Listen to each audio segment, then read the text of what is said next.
तहरीक इंसाफ के चेयरमैन इमरान खान है त जेल भरियो तहरीक मुल्क के तबाह करण वारन खिलाफ जिहाद है।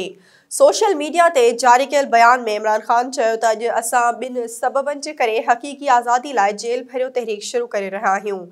पहिरियों ही पुरअमन तहरीक है ऐं असांजे आइन ते हमलन ऐं बुनियादी हक़नि खां इनकार खिलाफ बिना चिड़ ॾियारींदड़ जे एहतजाज आहे। हुन चयो त ॿियो त असां शर्मनाक तरीक़े सां FIRs, नेब केसनि ऐं हिरासती तशदुद खे मुंहुं ॾेई रहिया आहियूं। असांजे सहाफ़िन सोशल मीडिया जे माण्हुनि ते हमला कया पिया वञनि।